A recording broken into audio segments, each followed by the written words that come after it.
Hello, Cheryl Ross with Take the Lead Dog Training here, and we're going to talk about prong collars today. So I have a couple here to show you, and we're going to talk about where you can get these as well. I'll also put a link in the description. K9leashesandcollars.com is where I order these from. When you fit a prong collar to your dog, you do want it to fit nice and high on the neck, and if it's loose enough to where it falls down, it's too loose. Or if it's sitting kind of up there and you're like, well, I don't know if it's, fit nicely or too loose. If you can spin it around your dog's neck really easily, it's probably too loose. You will get some dogs to where they're kind of that in-between size, like if you take an extra prong link out, it's gonna be too tight, and then if you put it back in, maybe it's a little too loose. I would then err on the loose side instead of the too tight side. But it is important to make sure that you are fitting them fairly snugly so that they can function properly, because I've seen so many collars out there where it's just kind of relaxed and sitting there already fully extended, and then when your dog pulls on it, it's not doing anything. So the purpose is to fit it snug enough to where this piece is pulled out straight, so that when you do apply pressure, it has room to contract and then release again. So that's how the collar functions properly.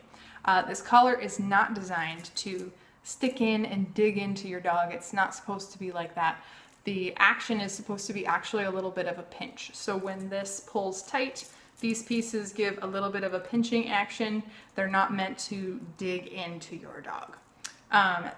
The K9 Leashes and Collars does have the option of you ordering these with, you can see here, the little black rubber tips. This is really great if you have dogs that have really sensitive skin or soft skin on their neck, as the metal can either cause allergy reactions or if they're just really, really soft and sensitive and they're a dog that pulls a lot, it can just cause some blistering and things like that. So the rubber tips are really great for that. If you're fitting it to your dog, you want to make sure that when you order the piece, let's say this is too small, don't go the next size up, just order a couple extra links. I would rather you put a few extra spare links in there and have more contact points than take some out with a bigger collar and have less contact points. The function of the collar will work better that way. One point that I would love to get to really quickly is prong collars can sometimes malfunction and pop open if they're not connected properly. So it happens once in a blue moon. It's not often, but it's always good to be prepared just in case. One of the other things you can get is this little safety clip here from K9 Leashes and Collars. And what you're gonna do is you're gonna have your dog wearing a secondary collar. So a regular flat collar, this is a fancy little spike collar, but a regular flat collar on your dog, as well as the prong collar on your dog and the safety clip. And how this is gonna work is you have your leash, and I'm gonna attach the leash to the prong collar, and then I'm gonna attach the safety clip to my flat collar, and then I'm gonna take the end of the safety clip and attach my leash to that. And I know this looks really confusing, but I'll explain it in a second. So I'm putting the clip on there. So we have leash connected to prong collar, leash connected to safety clip connected to flat collar. And what this does, if your dog is walking and let's say the prong collar decides to malfunction and pop open, dog would normally be gone. At this point, you are still connected to that flat collar and your dog is safe and still under your control.